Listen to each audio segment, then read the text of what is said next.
মানুষকে তার ধর্মীয় অধিকার, ধর্মীয় স্বাধীনতা, তার ধর্মীয় সম্পদ তাদের ব্যবহারের জন্য তাদেরকে অধিকার দিয়েছে।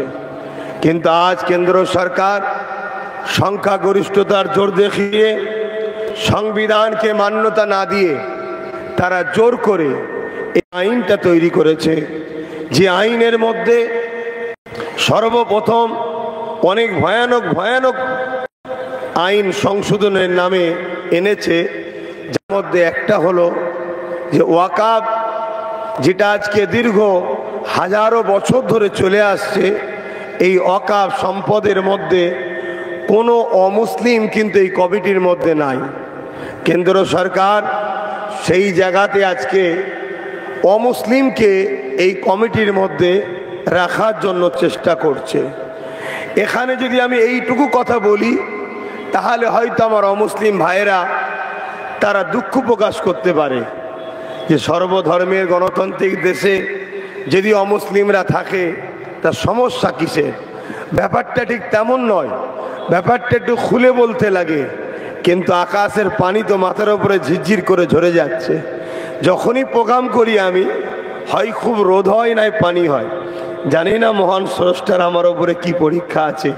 তবে এটাও জানি এরপরেও কিন্তু ভালোবাসার মানুষরা ঠিক ভিজে ভিজে হলেও এসে থাকে, হাজির দিয়ে থাকে, প্রোগ্রামে সামিল হয়ে যায়, যেটা আমার জন্য অত্যন্ত খুশি ও আনন্দের বিষয়।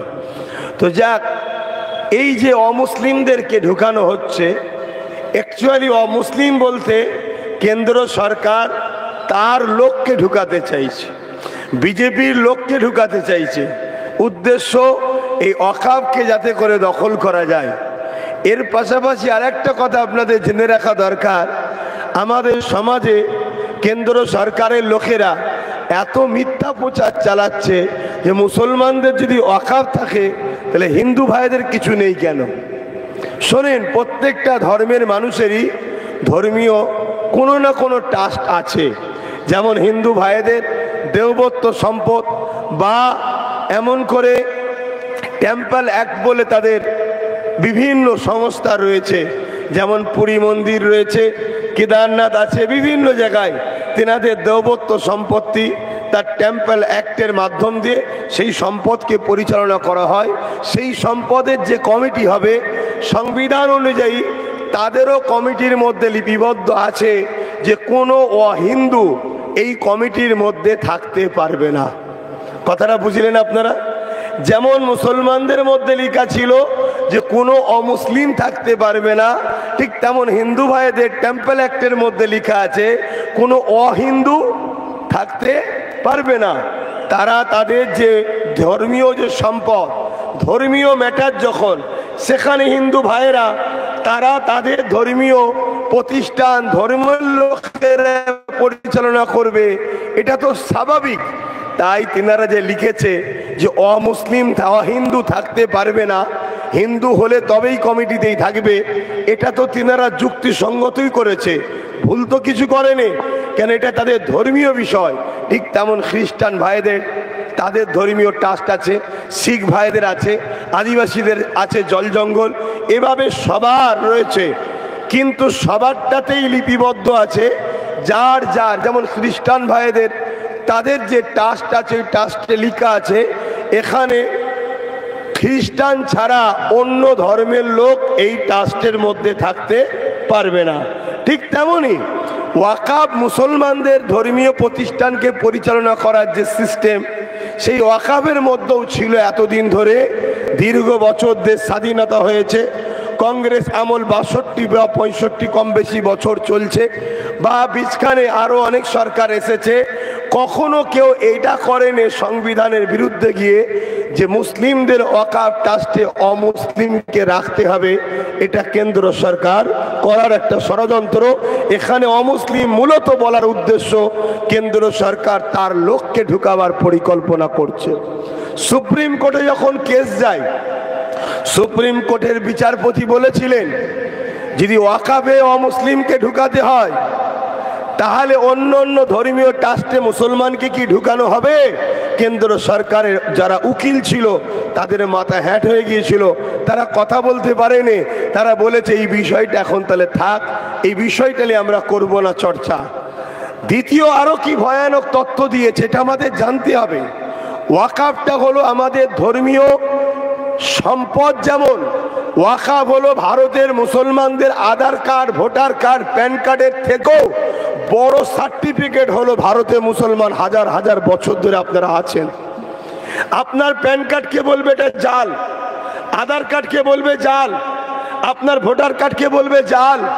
আপনাকে কাল বলবে আপনি বাঙালি, বাংলাদেশ থেকে এসেছেন, আপনি উর্দু ভাষী, হিন্দি ভাষী, আপনি আশা কি বলে পাকিস্তান, গুজরাট থেকে এসেছেন, কিন্তু আপনার যদি কেরলের 1450 বছরের চেরামান মসজিদ বেঁচে থাকে তাহলে আপনাকে কেউ বলতে পারবে না আপনি স্বাধীনতার পর অন্য দেশ থেকে এসেছেন। কেন? 1450 বছর প্রমাণ মসজিদ সার্টিফিকেট দিচ্ছে আপনি ভারতবর্ষে 1450 বছর ধরে মুসলমান ভারতে রয়েছে। আজ গুজরাটে 1300 বছরের একটা মসজিদ রয়েছে, ওই মসজিদ আপনাকে সার্টিফিকেট দিচ্ছে যে ভারতবর্ষে মুসলমান নতুন নয়, 1300 বছর ধরে গুজরাটে মুসলমান রয়েছে, তাই মসজিদ আছে। আপনার হাজার হাজার বছরের কবরস্থান, আপনার হাজার হাজার বছরের মাদ্রাসা, আপনার হাজার হাজার বছরের মসজিদ, যেমন আপনার কলিকাতার এই যে আলিয়া মাদ্রাসা, কিছু কম বেশি 300 বছরের কাছাকাছি মাদ্রাসা, কম বেশি। এই মাদ্রাসা আপনাকে প্রমাণ দিচ্ছে যে আপনি পশ্চিম বাংলার কলকাতাতে 300 বছর ধরে মুসলমান ওখানে পড়াশোনা করছে। এই জন্য এদের লক্ষ্য এই ওয়াকাফেরকে উচ্ছেদ করা, ওয়াকাফগুলোকে দখল করা, এবং যেসব জায়গাতে আমাদের ওয়াকাফ সম্পদ আছে এই জায়গাগুলো খুব দামি সম্পদ, এই সম্পদগুলোকে নিয়ে আদানি আম্বানির হাতে তুলে দেবে যেমন একটা লক্ষ্য, তেমন এগুলোকে মিটিয়ে দেওয়ার পর আবার আপনার যখন ঐতিহাসিক মসজিদ, মাদ্রাসা, কবরস্থান, 1000 বছরের, 500 বছরের, 200 বছরের কোনো পেহচান যখন থাকবে না, তখন আপনাকে বলা হবে আপনাদের স্বাধীনতায় কোনো অবদান নাই, আপনারা বাংলাদেশ থেকে এসেছেন, পাকিস্তান থেকে এসেছেন, আপনাদের এদেশে থাকা যাবে না, এদেশের আপনাদের কোনো কিছু নাই। এইভাবে আমাদেরকে শেষ করার একটা পরিকল্পনা কেন্দ্রের মোদী সরকার তৈরি করছে। কেননা এর মধ্যে একটা আইন করেছে, ওই আইনটা এত ভয়ানক, নিশ্চয়ই আপনারা জানেন, কোনো জায়গা যদি 12 বছর কেউ দখল করে, কোনো একটা জায়গা মালিক ধরুন অন্যজন, আর কেউ 12 বছর সেখানে ঝুপড়ি গেড়ে হোক বা কোনো কিছু দখল করে বসে আছে, 12 বছর পর ওই জায়গার সত্তার মালিক সে যদি নাও হয়, ওই জায়গায় সে কিন্তু বসবাস করার জন্য তাকে আর উঠানো যাবে না, সে মালিকানা পাবে। এটা ভারতের আইনের এই সিস্টেম করা আছে। কিন্তু কোনো ধর্মীয় জায়গা, সে মন্দিরের সম্পদ হোক, মসজিদের সম্পদ হোক, গুরুদুয়ার আর গির্জার কোনো ধর্মীয় সম্পদের ওপরে 12 কেন, কেউ যদি 24-32 বছর ধরেও বসে থাকে, সেখান থেকে কিন্তু যদি সেই প্রপার্টি, সেই ধর্মীয় সম্পদের ট্রাস্ট যদি মনে করে এবারে তোমাকে উঠে যেতে হবে, সঙ্গে সঙ্গে পুলিশ তাকে তুলে দেবে বাধ্যতামূলক। কিন্তু কেন্দ্র সরকার সমস্ত বাকি হিন্দু ভাইদের, খ্রিস্টান ভাইদের, আদিবাসী কি বলে দলিতদের, আরো যাদের ট্রাস্ট আছে, শিখ পাঞ্জাবিদের, সবার আইনটাকে ঠিক রেখেছে। কিন্তু মুসলমানদের ওয়াকাফের বেলায় কেন্দ্র সরকার কি আইন করছে যে 12 বছর কেউ যদি ওয়াকাফের সম্পদকেও দখল করে রাখে, ওই জায়গা থেকে আর উঠানো যাবে না। শুনছেন? তাহলে এটা আমাদের জন্য, ধর্মীয় প্রপার্টির জন্য উপকার হলো না অপকার হলো? আজকে কলিকাতার মতো জায়গায়, আমি আমার রাজ্যের কথা বলছি, কয়েক লক্ষ কোটি টাকার সম্পদ, হয় কোনো ক্লাব, না হয় কোনো থিয়েটার হল, না হয় কিছু না কিছু ভাবে দখলে পড়ে আছে। আগামী দিন কোনো একটা যদি সরকার আসে, যে সরকার মুসলিমদের ওয়াকাফ সম্পদকে উদ্ধার করে দিবা সৎ মন মানসিকতা রাখে, তাহলে এগুলোকে সব বোল্ডুজার দিয়ে ভেঙে মুসলমানদের প্রপার্টি ওয়াকফকে ফিরিয়ে দিতে পারবে। কিন্তু কেন্দ্র সরকারের এই আইন বলছে 12 বছরের উপরে যখন দখল হয়ে গেছে আর ভাঙতে পারবে না। তাই এই কালা কানুনকে কোনোভাবে আমরা মেনে নিতে পারি না। আপনারা কি মানতে পারবেন? এজন্যই লড়াই আমাদের। আজকে কেন্দ্র সরকার বলছে ওয়াকফ কালা কানুন নাকি মুসলমানদের উপকারের জন্য করা হয়েছে।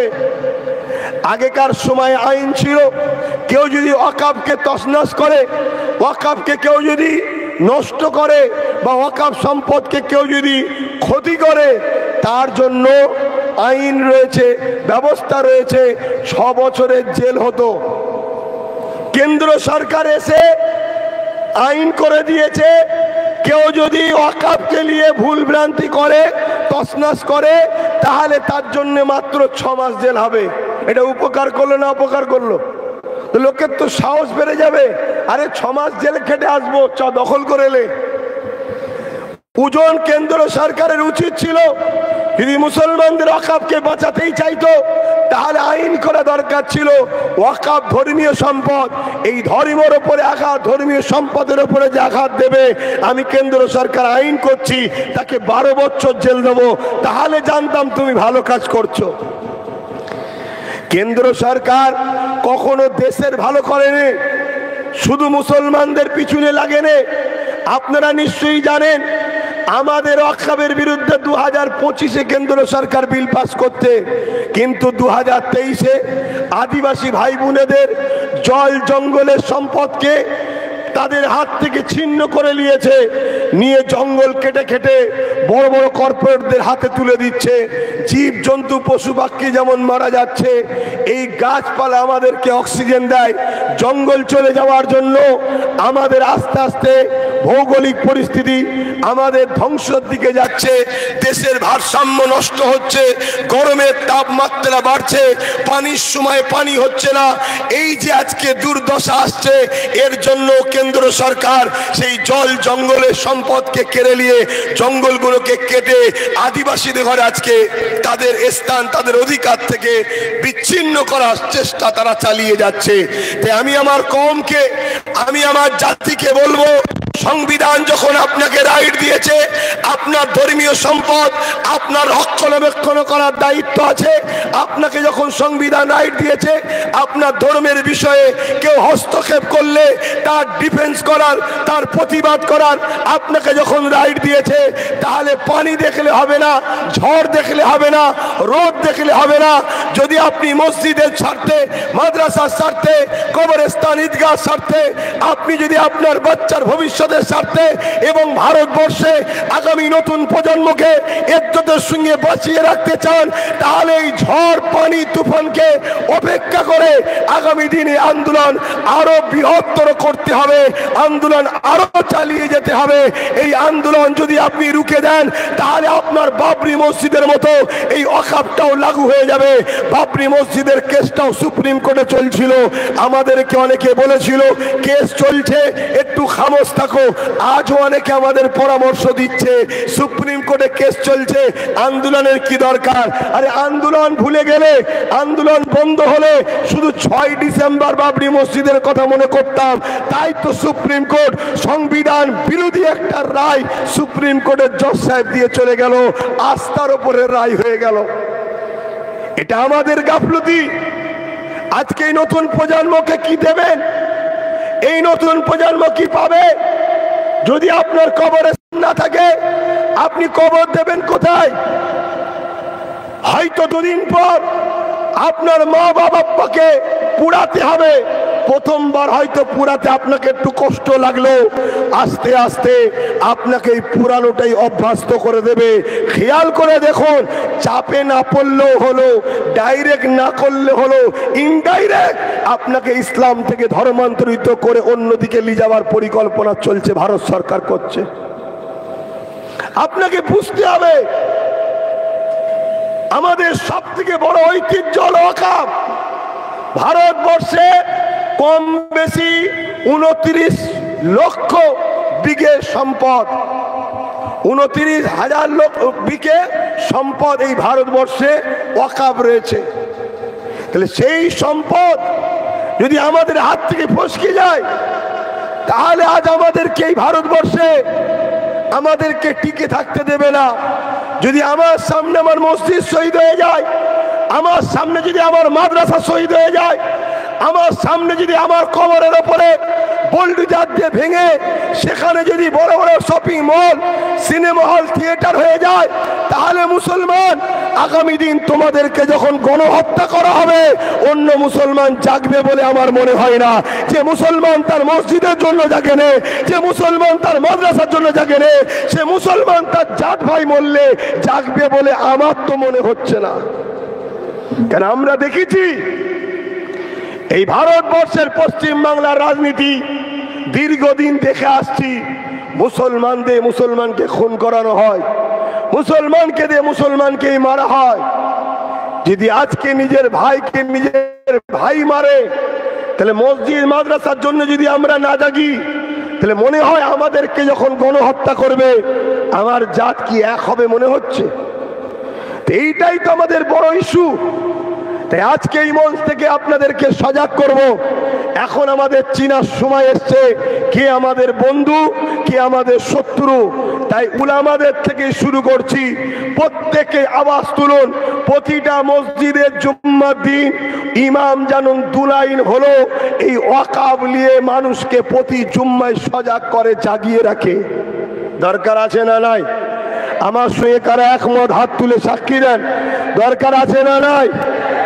যদি এই দুলাইন জাগাতে না পারে, আমার মনে হয় না আল্লাহর ঘরে ওই ইমাম সাহেব ভাইটা দাঁড়িয়ে থাকা উচিত আছে। দ্বিতীয় নম্বর, আমাদের মতো আলেম উলামা, পীর মাশায়েখ যারা মাইক ধরে ঘন্টার ঘন্টার পর দিনের প্রচারক দাবি করি, আমার মনে হয় প্রত্যেকটা ধর্মসভায় প্রত্যেকটা জায়গাতেই মাইক পেলে প্রত্যেককে 5 মিনিট করে হলেও কেন্দ্র সরকারের এই কালা কানুন ওয়াকাফের বিরুদ্ধে যেটা তৈরি করেছে, এর বিরুদ্ধে জাতিকে জাগানো দরকার, জাতিকে ভাবানো দরকার, জাতিকে প্রস্তুত করা দরকার, জাতিকে জাগিয়ে রাখা দরকার। তবেই কিন্তু জাতি জাগবে। আর যদি মনে করেন যে আমি মাইকে মুখ দিয়ে কথা বললে, আমি মসজিদে কথা বললে আমার রাজ্য সরকারও আমার বিরুদ্ধে চলে যাবে, তাহলে আমি বলতে পারছি না। আমার মনে হয় এরকম মুসলমান যতই থাকুক, এদের দ্বারা কখনো সমাজের কল্যাণ হবে না। আজকে যে ওয়াকাফ কালা কানুন, এটা তো কেন্দ্র সরকার তৈরি করেছে, ঠিক না বেঠিক? তাহলে এই আন্দোলনটা কার বিরুদ্ধে? কেন্দ্র সরকারের বিরুদ্ধে। কিন্তু দুঃখের সাথে বলতে হচ্ছে রাজ্য সরকার হঠাৎ করে নাক গলিয়ে দিল। কি বলল? আন্দোলন দিল্লি যে করো। ভাই আপনি বলুন, রাজ্য সরকারের এই কথাটা কি ধর্মপ্রাণ মুসলমান আপনাদের ভালো লেগেছে? হাত তুলে বলুন ভালো লেগেছে? আপনাদের মনে কষ্ট দিয়েছে না দেয়নি? এইখান থেকে আমি প্রকাশ্য রাজ্য সরকারকে বলছি, আপনি নাক গলিয়ে ভুল করেছেন, অতএব আপনি ক্ষমা চান। যদি ক্ষমা না চান, আগামী দিন বুদ্ধদেব যেমন বলেছিল মাদ্রাসায় জঙ্গি তৈরি হয়, যেমন বুদ্ধদেবের হাল হয়েছে আগামী দিন আপনারও হাল ওটাই হবে। কেন? আমরা গুনাহগার, আমরা গরিব হতে পারি, কিন্তু মসজিদের দুশ্মনের সঙ্গে, মাদ্রাসার দুশ্মনের সঙ্গে, আমার ধর্মের দুশ্মনের সঙ্গে কখনো আপোষ করে আমরা কাফের হতে পারবো না। তাই রাজ্য সরকারকে বলছি, যে কথা বলেছেন, অন্যায় করেছেন, এটার জন্য আপনি ক্ষমা চেয়ে নেন জাতির কাছে, যে হ্যাঁ ভাই আপনাদের বিষয়ে এটা বলা আমার ভুল হয়েছে। কেন? সংবিধান যখন আমাদেরকে রাইট দিয়েছে আন্দোলন করার, তাহলে রাজ্য সরকার কেন নাক গলাতে গেল? এই আন্দোলন তো কেন্দ্র সরকারের বিরুদ্ধে হবে। আমরা তো বলবো কেন্দ্র সরকার নিপাত যাক, আমরা তো বলবো ওয়াকাফ কালা কানুন মানছি না, কেন্দ্র সরকারের সংবিধান বিরোধী আইন মানছি না, আমরা তো বলবো ফ্যাসিস্ট চিন্তাবাদী কেন্দ্র সরকার মানছি না। সে জায়গায় হঠাৎ করে রাজ্য সরকার নাক গলালো কেন? বলুন, এটা ন্যায় করেছে না অন্যায় করেছে? আচ্ছা, এই নাক গলাবার কারণটা কি জানেন? আমার তো ধারণা দুটো। নাম্বার ওয়ান, কেন্দ্র সরকার আইন করলো, যেটা আগে বললাম, 12 বছর কেউ যদি ওয়াকফ দখল করে রাখে তাহলে ওয়াকফ তার হয়ে যাবে। পশ্চিম বাংলার রাজ্য সরকার তিনি জানেন, তিনার নেতা মন্ত্রী হামলা চামলার মধ্যে ৭৫,০০০ বিঘে সম্পদ রাজ্য সরকারের লোকেরা দখল করে রেখেছে। কত বলুন বলুন বলুন?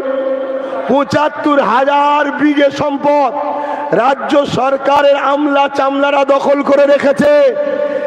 কেন্দ্র সরকারের যদি এই বিলটা সাকসেসফুল হয়, এই আইনটা যদি লাগু করতে পারে, তাহলে রাজ্য সরকার দেখছে আমি তো 14 বছর চলছি, তাহলে আমার তো নিজের ফান্ডেই ৭৫,০০০ বিঘে জায়গা চলে আসবে, তাহলে এটা হোক, আমিও চাই। কিন্তু এই বুকা মুসলমানের ভোটও তো দরকার। 40% মুসলমান রয়েছে বাংলায়, 100-র মধ্যে 75টা মুসলমান, এই 95টা মুসলমান রাজ্য সরকারকে ভোট দেয়। এই ভোটটাও তো দরকার।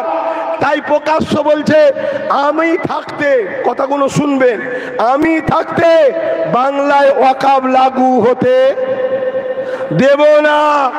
মানে আমি মরে গেলে লাগু হবে, আমি থাকতে দেব না।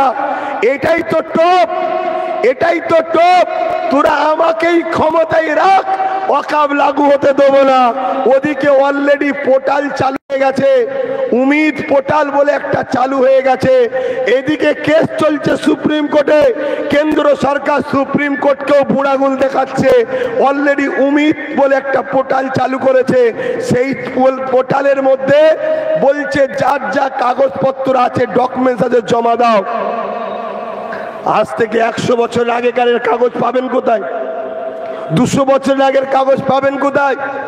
300 বছর আগে কাগজ পাবেন কোথায়? 400 বছর আগে কাগজ পাবেন কোথায়? 1000 বছর আগেকার কাগজ পাবেন কোথায়? যখন কাগজ পাবেন না, তখনই বলা হবে এ কোনো অবৈধ, আনলিগাল, এ কোনো সরকারের কবজায় থাকবে, সব ভেঙে আদানি আম্বানিকে দেওয়া হবে। তাই কেন্দ্র সরকারের এই চক্রান্তকে রাজ্য সরকারও দেখছে, আমারও তো ৭৫,০০০ বিঘে ফায়দা আছে, তাই নাক গলাচ্ছে। এটা একটা হতে পারে, নচেত আমার মনে হয় আর একটা জিনিস হতে পারে। সেটা হলো এটাই, কেন্দ্র সরকার যখন এই বিলটা পাশ করেছে, রাজ্যে পশ্চিম বাংলায় যে আন্দোলনের জোয়ারটা উঠেছিল, আর পশ্চিম বাংলা হলো ভারতবর্ষের কোহিনূর, পশ্চিম বাংলা হলো ভারতের কোহিনূর। এই আন্দোলনটাকে কেন্দ্র সরকার হয়তো চাপ দিয়েছে, তোমার রাজ্যে আন্দোলন রোখো, না ইডি সিপিআই পাঠিয়ে তুলে আনবো। শুনছেন না শোনেন নে? তাই ভয়েতে হয়তো উনি এত বড় কথা বলেছে যে ওয়াকফ নিয়ে কেউ যদি বাংলায় গুলোগুলি করে, সব থেকে বড় দুশ্মন আমি হব। আমি জানতে চাই, আপনি মসজিদ নিয়ে কথা বললে রাজ্য সরকার আপনার সব থেকে বড় দুশ্মন হবে বলছে, আপনি কবরস্থান নিয়ে কথা বললে, মাদ্রাসা নিয়ে কথা বললে, খানকালে কথা বললে, ঈদগালে কথা বললে, রাজ্য সরকার আপনার সব থেকে বড় দুশ্মন হবে বলছে। এখন আপনারা বলুন, মসজিদ মাদ্রাসার পক্ষে থাকবেন না রাজ্য সরকারের দুশ্মনির ভয়েতে তার পক্ষে থাকবেন? ওটা আপনারা ডিসাইড করুন। তবে আমি রাজ্য সরকারের এই দুশ্মনীকে চ্যালেঞ্জ নিয়ে প্রতিটা জায়গায় প্রতিদিনই ওয়াকফ নিয়ে আলোচনা করছি। তোমার চ্যালেঞ্জকে আমি অ্যাকসেপ্ট করেছি। আমার সাথে কারা চ্যালেঞ্জকে অ্যাকসেপ্ট করতে রাজি আছেন? হাত তুলে দেখান। জোর করেছি আপনাদেরকে, জোর করেছি, হাত লম্বা করে তুলে রাখুন। কাউকে জোর করেছি কি? একে অপরের পাশে দেখুন কেউ হাত তুলতে বাকিয়েছে কি? দেখুন, কেন গাদ্দার চিনা দরকার, হারামখোর মুসলমান চিনা দরকার। এ জাতির সব থেকে বড় যদি কেউ ক্ষতি করে থাকে, এ জাতির গাদ্দার মুনাফেক মোল্লাগুলো আর মুনাফেক মুসলমান নেতাগুলো আমাদের সব থেকে বড় ক্ষতি করেছে। তাই জানা দরকার আছে না নয়? হাত নামান। কেউ যদি হাত না তোলে তার সঙ্গে আমাদের ঝগড়া নয়, কিন্তু গাদ্দারটাকে চিনে নেবো। তুই মসজিদের সাথে নেই, তুই বেঈমানের সাথে আছিস, তুই কবরস্থান ঈদগাহ মাদ্রাসার সাথে নেই, তার দুশ্মনের সাথে আছিস। কেন্দ্র সরকার 100% আমাদের দুশ্মন, আমরা সবাই জানি। কিন্তু রাজ্য সরকার দীর্ঘদিন ঘুমটা দিয়ে আমাদেরকে যে বোকা বানালো, তার প্রমাণটা এই ওয়াকফের বেলায় কিন্তু বেরিয়ে গেল। কিন্তু আমি দীর্ঘদিন জানি যে আমাদের বোকা বানাচ্ছে। কিন্তু দুর্ভাগ্যের বিষয়, আমার উলামা ভাইয়েরা, আমার ইমাম ভাইয়েরা, তারা মনে করেছিল 2,5-3 হাজার টাকা দিচ্ছে আমাদের আপন। কিন্তু আপনাদেরকে সম্মানের সাথে বলছি, 2,5-3 হাজার টাকা আপনাদেরকে ভিক্ষা দিচ্ছে। ওয়াকাফ যদি আপনারা দখল করতে পারে, ওয়াকাফ যদি এমন গভর্নমেন্টের হাতে থাকে যে গভর্নমেন্ট সত্যি ওয়াকাফ দরদি হবে, ইনসাফ পরায়ণ হবে, রাষ্ট্রপ্রেমিক হবে, সংবিধান প্রেমিক হবে, আমি আপনাদেরকে বলে যাচ্ছি ইমাম মুয়াজ্জিন ভাইদেরকে, পার মাসে ইমামদের যত কমই হোক 20,000, মুয়াজ্জিনদের 10-12 হাজার করে মাসে মাইনে দেওয়া যাবে। তাও ওয়াকাফের পয়সা সামান্য শেষ হবে না। তাই আপনারা যদি আমার উপরে বিশ্বাস রাখতে পারেন আলেম উলামা ভাইরা, তাই আজ থেকে আওয়াজ তুলুন। আগামী দিন আমরা কোনো কালার দেখব না, কোনো দল দেখব না, কোনো দাদা দিদি দেখব না। আমরা একটাই জিনিস দেখব, যারা আমার ওয়াকাফের সাথে আমরা তার সাথে, যারা আমার ওয়াকাফ আন্দোলনে আমাদের সাথে নেই তারা আমাদের আজ থেকে দুশমন। এটা আমাদেরকে বলা দরকার আছে না নাই? এটাই তো আমাদের হবে এখন আন্দোলন। প্রত্যেকটা মসজিদ, প্রত্যেকটা জলসা, প্রত্যেকটা মহল্লায় আলেম উলামা, পীর মাশায়েখ, ইমাম সবার মুখে একটাই কথা, আজকে আমাদেরকে চিনতে হবে কে আপন, কে বন্ধু, কে শত্রু। আজ কেন্দ্র সরকার যে কালা কানুন তৈরি করেছে, এই কালা কানুনের বিরুদ্ধে আমরা ওয়াকাফের পক্ষে লড়াই করব। এই লড়াইয়ে যারা আমাদের সাথ দেবে তারা হলো আমাদের বন্ধু। এই লড়াইয়ে যারা আমাদের সাথ দেবে না তারাই হলো আমাদের শত্রু। অতএব শত্রুকে কখনো আপন করতে নাই, শত্রুকে শত্রুর মতো ভাবে চিনতে হয়, তবেই কিন্তু আমরা বিজয় পাবো। যদি না আজ চিনতে পারি, যদি না আজ জাগতে পারি, যদি না আজ বুঝতে পারি, তাহলে মনে রাখবেন আমাদের বাচ্চাদের সাথে প্যালেস্তাইনের বাচ্চাদের মতো ঘটবে। অল্প বয়সে এদেরকে কাফন পরতে হবে। তাই কিছু যদি করতে না পারেন, কাফনটা কমসে কম কিনে রেখে যান, না আগামী দিন কাফনও পাওয়া যাবে না। আমার কথা কি আপনাদের পছন্দ হচ্ছে কি জানি না। এখানে আমি কাউকে খুশি করতে আসিনি, তবে আমি একটা কথা বলবো, দীর্ঘ 10 বছর ধরে আপনাদের জাগাচ্ছি, আজও জাগাচ্ছি। আজকে তাই একটাই কথা বলবো, ওয়াকাফকে বাঁচাবার স্বার্থে আপনারা সংগঠিত হন। উলামা ভাই, ইমাম ভাই, আলেম ভাই সবাই সংগঠিত হন। সংগঠিত হয়ে একটাই আওয়াজ তুলুন, আমাদের ওয়াকাফের সাথে যে আমরা তার সাথে। অতএব সাথে বলতে তাকে সব দিয়ে দেবো তা নয়, সে আবার 1 বছর পর ঘুরে এসে আমাদের উপরে জুলুম করতে দেরি করবে না। এই ওয়াকাফ যদি বাঁচাতে হয়, এই বাঁচাবার 3টে পন্থা আছে, একটু বলবো, সময় আছে? 3টে, আর 5 মিনিটের মধ্যে বলে শেষ করছি। 3টে পন্থা। নাম্বার 1, যে পাওয়ার দিয়ে ওয়াকাফ দখল করেছে ওই পাওয়ার আমাদেরকেও দখল করতে হবে। যে পাওয়ার দিয়ে সংবিধান বিরোধী ওয়াকাফ কালা কানুন তৈরি করেছে সংখ্যাগরিষ্ঠতা দেখিয়ে, ওই পাওয়ার আমাদেরকে তৈরি করতে হবে। এই পাওয়ারটার নাম কি? জোরে বলুন, জোরে সবাই বলুন, এই পাওয়ারটার নাম কি? কেন্দ্র সরকার কোন পাওয়ারে এত বড় সংবিধান বিরোধী আইন করলো? কোন পাওয়ারে? জোরে বলুন। আমাদেরকে ওই পাওয়ার তৈরি করতে হবে। তুমি যদি মনে করো এ আমার, ও আমার, সে আমার, সব বেটাই শুধু ইউজ করেছে তেজপাতার মতো আমাদের ঘরে। অতএব তেজপাতা হয়েও না, নুন হও। নুনটা শুনতে ছোট লাগতে পারে, নুন এমন এক জিনিস কেউ বেশিও নিতে পারবে না আর কমও হলেও চলবে না। শুনছেন তো নাকি? বেশি নিলেও জ্বালা আর কম হলেও জ্বালা। নুন হও, তুমি ছাড়া কারো স্বাদ নাই, তুমি ছাড়া কারো সাথ নয়। তুমি যদি সংগঠিত হও, তুমি যদি ঐক্যবদ্ধ হও, তোমার এত ক্ষমতা আছে, এই বাংলার কথাই বলছি, তুমি 110টার উপরে জায়গা দখল করতে পারবে। তা বাকি যে জায়গা আছে, তোরা 4-5 জন যা আছিস ঝগড়া করকে যা করে, যে যা ভাগ পাবি ভাগ নিয়ে আমাদের সঙ্গে দেখা কর। আমরা যার পাশে দাঁড়াবো সে গিয়ে বসবি, কিন্তু বসার সময় মনে রাখবি আমাদের সহযোগিতাতেই বসেছিস। ওই যে চেয়ারগুলোই বসে আছেন, কটা পায়া আছে? যদি একটা আমাদের হাতে থাকে আর আপনি ওখানে বসে আমাদের বিরুদ্ধে কথা বলতে পারবেন, পাটা খুলে নেব, পড়ে যাবে। ঠিক না বে ঠিক? এজন্যই 2021-এ বলেছিলাম যে যা হচ্ছে হোক গে যাক, নিজেদের হাতে গোটা 30, 40, 50, 60 রাখ, চেষ্টা করে একদিনই কি সব হয়, রাখ। তাহলে কি হবে, একটাতেই যা কামাল করছে, বুঝতে পারছেন তো নাকি? তাহলে গোটা 40-50 যদি ওর সাথে থাকে, তাহলে লড়াইটা কি জোর হবে না কম হবে? হ্যাঁ, অতএব যার প্রয়োজন বসুন, আমাদের বসার দরকার নেই, কিন্তু পাটা লাগাবো বলবেন, 3টে আপনার হাতে, একটা আমার হাতে। যদি ওই চেয়ারে বসে আমাদের বিরোধী ষড়যন্ত্র করেন, আমাদের সংবিধান যে শিক্ষা, স্বাস্থ্য, কর্মসংস্থান, বাসস্থানের যে অধিকার, এই অধিকার টাইমে টাইমে যদি না দেন, তাহলে বলবো ওঠেন, পাটা খুলে নেবো, 50-60টাকে বার করে নেবো, সরকার পড়ে যাবে। এই ঐক্য ক্ষমতার দরকার আছে না নাই? এটাই আমি বারবার জাতিকে বুঝাচ্ছি।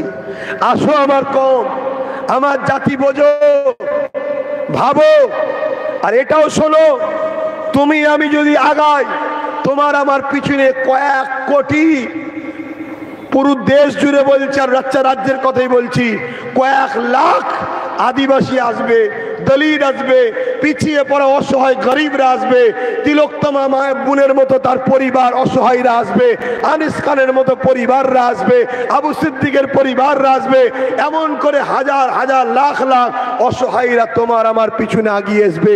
তোমাকে আমাকে আগাতে হবে। তাই বলে যাচ্ছি এতটুকু কথা, নাম্বার 1, যে পাওয়ারে তারা এই ক্ষমতা তৈরি করেছে, ওই পাওয়ার আমাদেরকে দখল করতে হবে। ওই পাওয়ার দখল করতে গিয়ে বাকি যত সেকুলার যারা দাবি করে, তাদেরকে বলবো আসো ভাগিদারিতে। কিসে? ভাগিদারিতে। যে ভাগ দেবে জানতে হবে সে আমাদের দরদি, তার সাথে চলো একসাথে আমরা শুরু করি। যে ভাগ দেবে না, জানতে হবে সে লুটতে নেমেছে, তার থেকে আমাদের দূরে থাকা দরকার। যে আমাদের রান্না করাটা ভালো লাগে আর খাবার বেলায় ভাগ দেবে না, এটা কেমন কথা হয়? এটা আমাদেরকে চিনতে হবে দুশ্মন। দ্বিতীয় নম্বর হলো, যে জায়গায় বিল পাস হয়েছে লোকসভা আর রাজ্যসভা, এই দুই সভারও ওপরে হলো সুপ্রিম কোর্ট, ভারতের সর্বোচ্চ ন্যায়ালয়। সেই সুপ্রিম কোর্টে কেস করতে হবে। কিন্তু দুঃখের বিষয়, 8টা রাজ্য কেস করেছে, 100-র মধ্যে 95টা মুসলমানের ভোট লিয়া সরকার, রাজ্য সরকার। এই সরকার কিন্তু কেস করেনি। এই সরকার বলুন, কেস করেনি। কেন কেস করেনি বুঝে নেন। নাই ঝাড়খণ্ডের সামান্য কি বলে হেমন্ত সোরেন সাহেব কি দুর্নীতি করেছে, জেলে চলে গেল।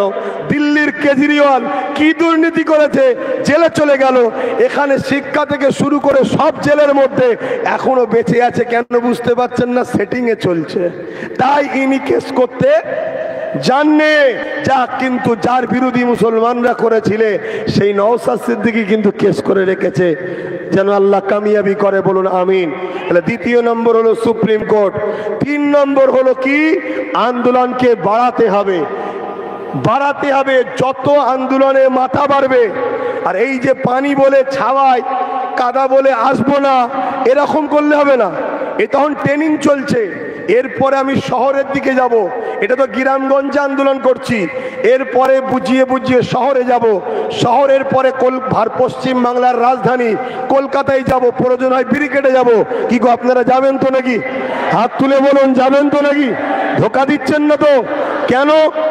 ব্রিগেডে যদি 4-5 লক্ষ লোক হয়, আন্দোলনের কিন্তু রূপরেখা ছায়া গুরুত্ব হবে না। মিনিমাম যদি 25 থেকে 30 লক্ষ লোক হয়ে যায়, তাহলেই জানবেন কিন্তু দিল্লি কাঁপবে। শুনছেন না শোনেন নে? আমি আবার বলছি, কলিকাতা এমন একটা রাজ্য, পশ্চিম বাংলা, এখানে আন্দোলনের তাপমাত্রা যত বাড়বে, সব থেকে বেশি প্রভাব দিল্লিতে পড়বে। অতএব সেই আন্দোলন যেসব বন্ধুরা করছিলেন এখন বন্ধ করে দিয়েছেন, তিনাদেরকে অনুরোধের সাথে বলছি, বন্ধ করবেন না, আন্দোলন চালান, আগিয়ে আসেন, আন্দোলন করুন, আন্দোলন বাড়ান। আর আপনাদেরকে বলছি, আন্দোলনের রূপরেখা আরো বাড়াতে হবে, মাতাকে ভিড় বাড়াতে হবে। যত আন্দোলন আমি চালিয়ে যেতে রাজি আছি, আপনারা কি আমার সাথে রাজি আছেন? আগামী দিন যদি আপনাদের এই আশপাশে আবার কোনো জায়গায় আন্দোলন হয়, আবার সময় দিয়ে যেতে পারবেন? কথা বলুন, হাত লম্বা করে বলুন, পারবেন?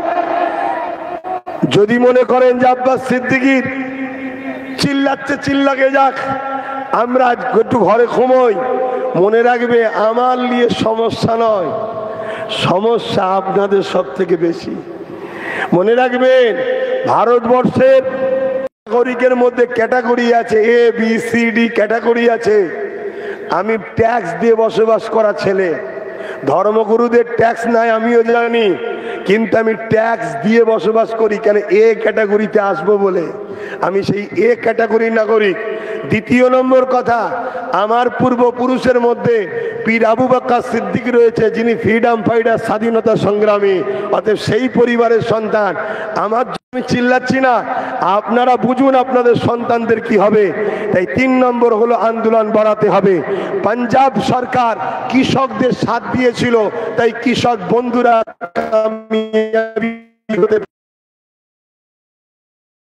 চলে যাবার কথা বলেছে, আন্দোলন করলে সব থেকে বড় দুশ্মন হবার কথা বলেছে। এর পানিশমেন্ট হিসাবে রাজ্য সরকারকে ঘোষণা দিতে হবে এই ওয়াকফ কালাকানুনের বিরুদ্ধে বিধানসভা থেকে রেজুলেশন করে নিন্দা বিল পাস করতে হবে। ওই বিল পাস করিয়ে এমন করে সুপ্রিম কোর্টে জজ সাহেবের কাছে জমা দিয়ে কেস চালু করতে হবে। 3 নম্বর, আমরা আন্দোলন করব, আন্দোলন চালিয়ে যাব। রাজ্য সরকারকে সম্পূর্ণ আমাদেরকে সহযোগিতা করতে হবে, যেমন সহযোগিতা পাঞ্জাব সরকার করেছিল। পাঞ্জাব সরকার আন্দোলন কৃষকদের থাকা খাওয়া গাড়ি ভাড়া সব দিয়েছিল। কেউ মারা গেলে তাকে আর্থিক সহযোগিতা করেছিল। আপনারা কি আমার সঙ্গে একমত? একমত? তাহলে রাজ্য সরকারকেও এই আওয়াজ তুলতে হবে আপনাদের ঘরে যে আমরাই ওয়াকফ নিয়ে লড়বো। আমাদের আন্দোলনের খরচ, আমাদের গাড়ি ভাড়া, আমাদের খাওয়া খরচ, আমরা কেউ মারা গেলে আপনাকে অর্থ দিতে হবে। আপনি বলছেন আমি বিজেপির বিরুদ্ধে, বিজেপির যদি বিরোধী হয় আন্দোলনটা তো বিজেপির বিরুদ্ধে হবে, আপনাকে তো সহযোগিতা করা দরকার। আপনি সহযোগিতা না করে সেই জায়গায় আপনি এখানে বিরোধী করছেন কেন? এটা আমাদেরকে আওয়াজ তোলা দরকার আছে না নাই? এই গুটি কতক কথা আজকে এই খোলা আকাশের নিচে পানি টপ টপ করে ঝিরঝির করে পড়ছে, এই অবস্থাতে বসার পরিস্থিতি নাই। আপনারা বেশিরভাগ মানুষ দাঁড়িয়ে আর বিভিন্ন জায়গায় ছড়িয়ে ছিটিয়ে যেখান থেকেই শুনেছেন। আমি সবাইকে একটা শেষ কথা বলে যাচ্ছি।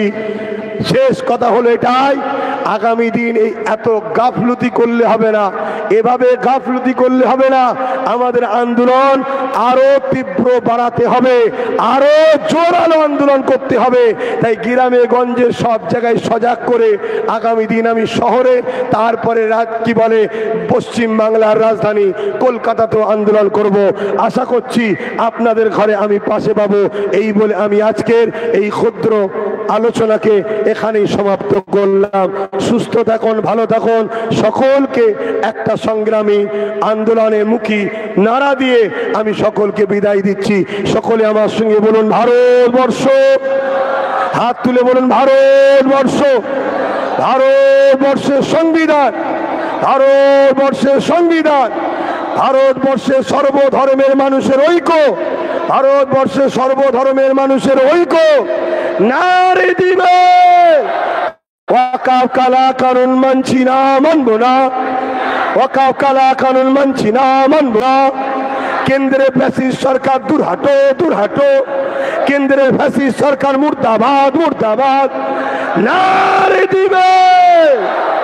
আসসালামু আলাইকুম ওয়া রাহমাতুল্লাহি ওয়া বারাকাতুহু।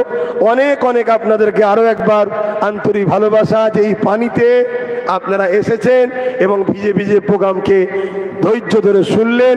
আপনারা সুস্থ